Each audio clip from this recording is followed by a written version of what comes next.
Hey everyone, welcome back. In this video, I'm going to explain how AWS Elastic Load Balancing works. You know why this matters? Because if you have a single server running your application, you have a single point of failure. If that server goes down, your entire business goes offline. Most engineers get this wrong by trying to manually manage traffic, which is impossible at scale. This one concept is the difference between a reliable system and one that breaks the moment a marketing campaign goes viral. Let us dive deep into how AWS handles traffic distribution and why it is the backbone of modern cloud architecture. We have a lot to cover. Specifically, we will look at why you need load balancers, what they actually are, and the specific architecture of application load balancers. Then, we will move into a hands-on session using the AWS command line interface to set everything up. We will finish by discussing production-grade security and common pitfalls that take down systems. Watch the full video without skipping any content to understand it better. Before we get into the topic, a small request to you. I have already uploaded many technical videos on different technologies and tools. We share more knowledgeable content every day. So, if you are interested in learning and want to improve your skills, make sure you have subscribed to our channel and joined our WhatsApp community. The join link is available in the description or scan the QR code shown on the screen. Let us get started.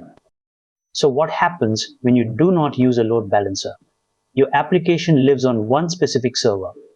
If that server gets too much traffic, it becomes slow or crashes. If you need to update your code, you have to take the server offline, which means your users see an error page. That is the exact problem we are solving today. You need a system that sits in front of your servers and directs traffic intelligently, so your users never know if a backend server is failing or being updated.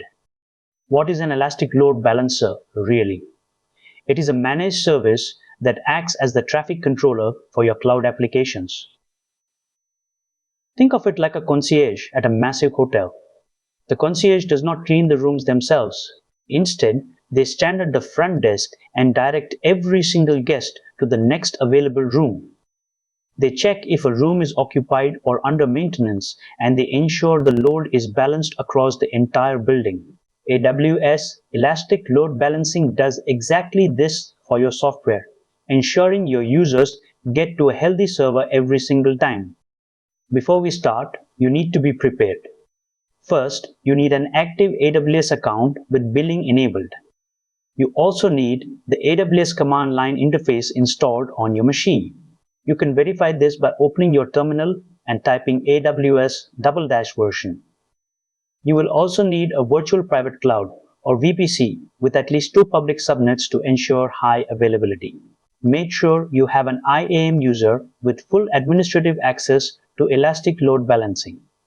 If you are not sure how to set up your credentials, run the AWS configure command in your terminal to set your access key and secret key. Take a moment to review each point shown on screen. How does the application load balancer work internally? It uses 3 main components. First is the listener. It waits for incoming traffic on a port like port 80 or 443. Second is the target group. This is just a logical grouping of your backend servers or containers. Finally, we have the targets themselves. The load balancer performs active health checks by sending requests to your targets. If a target stops responding, the load balancer automatically stops sending traffic to it. This keeps your application alive even when parts of it are failing. To start, we provision our load balancer using the command line. On the first line, we call the create load balancer command. We give it a name, production web al. We specify 2 subnets to ensure high availability across different data centers, and we attach a security group that allows incoming traffic on port 80 or 443. The scheme flag being set to internet facing ensures that users from the outside world can reach our application. When you run the previous command, you get back a JSON object. The most important part is the DNS name. This is the address you will eventually point your domain name toward. The state will initially show as provisioning. This means AWS is currently allocating the resources in their data center to handle your traffic.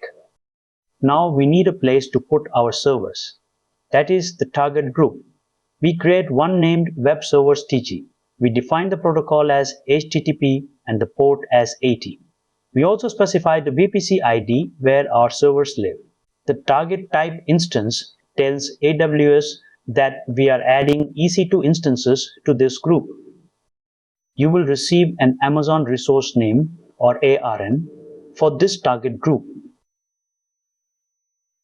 You will need this ARN for the next step, which is registering your actual server instances with this group. This acts as the container for your traffic.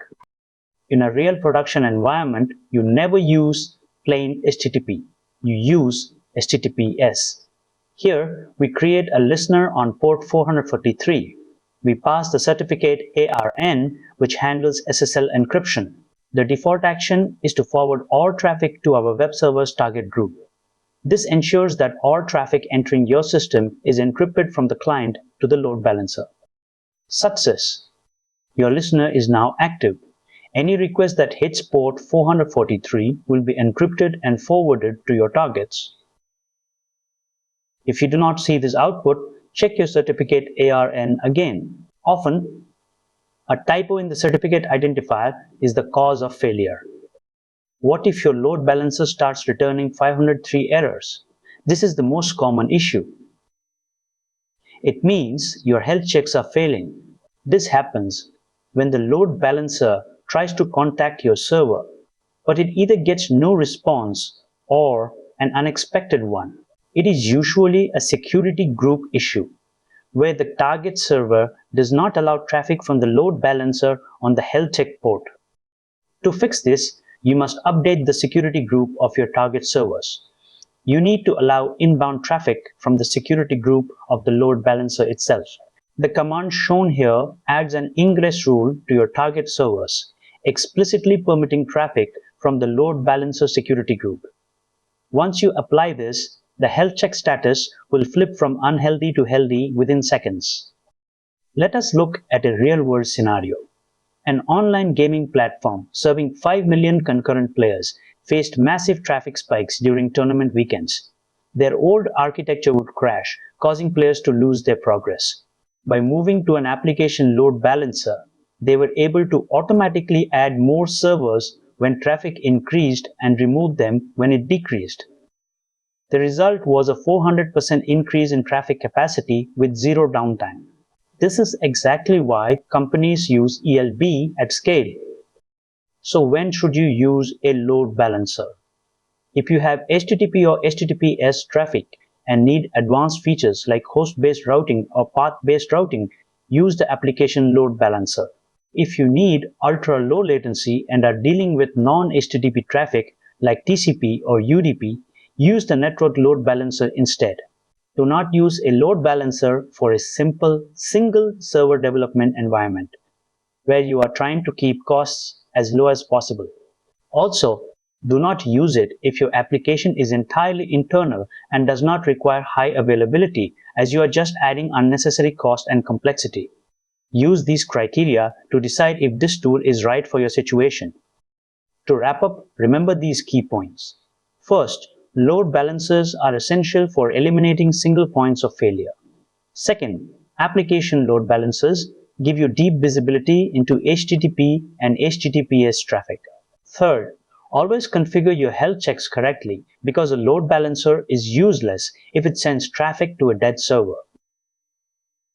Fourth, remember that security groups are a common source of connectivity issues, so always verify your inbound rules. Finally, try to manage your load balancer using the AWS CLI or infrastructure as code tools like Terraform so your environment is reproducible and documented.